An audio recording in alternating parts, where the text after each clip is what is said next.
Where are you taking me?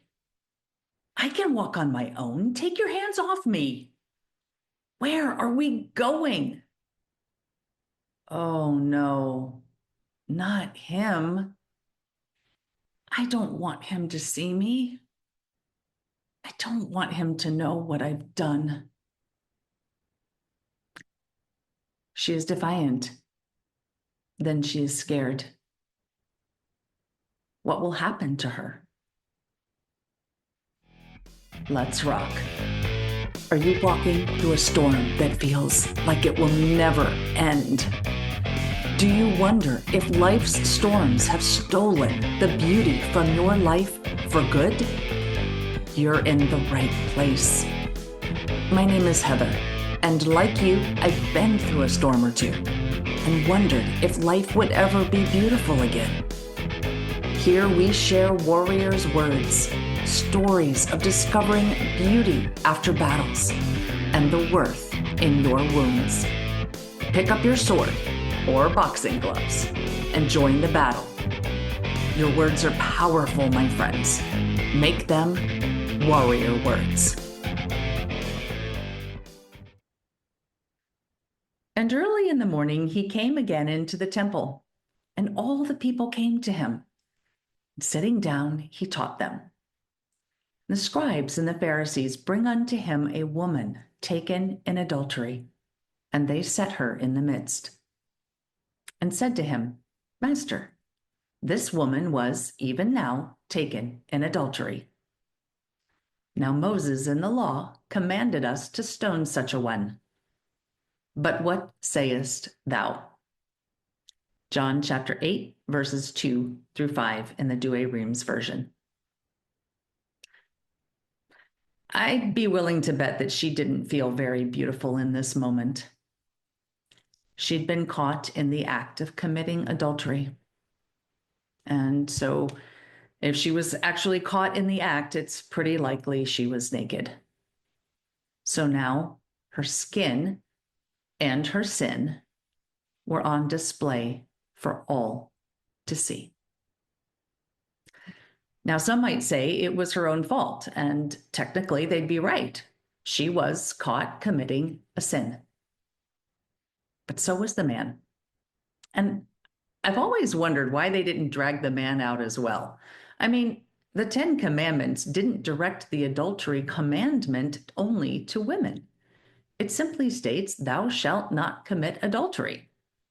And I'm pretty sure if you go further down on those tablets, it says, thou shalt not covet thy neighbor's wife.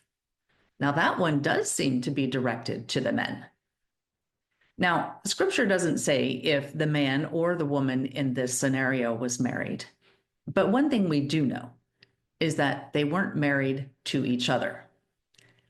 And I'm sure someone more knowledgeable in scripture could explain it better. But here she is. She's on display for all these men, the scribes, the Pharisees, and then all the people who were in the temple listening to Jesus.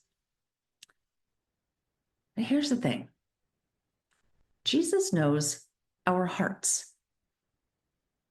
He knew the hearts of those who brought her to him. He knew the impressionable hearts of all those watching to see what he would do. He knew her heart. And I think we all know how the story goes from there. But so Jesus bends down, he begins writing in the dirt. And the scribes and Pharisees, they press him for an answer. So he does grant permission for the stoning to begin. But with a caveat, only those without sin could cast a stone at her. And further down, he accuses them in verse 15 of judging by the flesh. Their vision is narrow.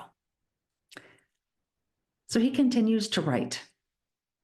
Don't you wish you knew what he was writing? I know there are some assumptions, but I don't know. I'd like to know. But the men start walking away one by one, and they leave her alone with Jesus. Now, he was without sin. So, by his own caveat, he could have cast a stone at her, but he didn't. He showed compassion, but he didn't stop there.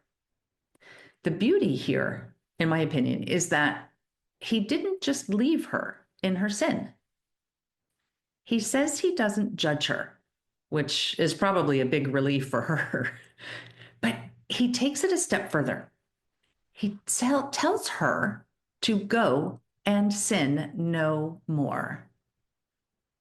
So compassion alone, while important, is not enough.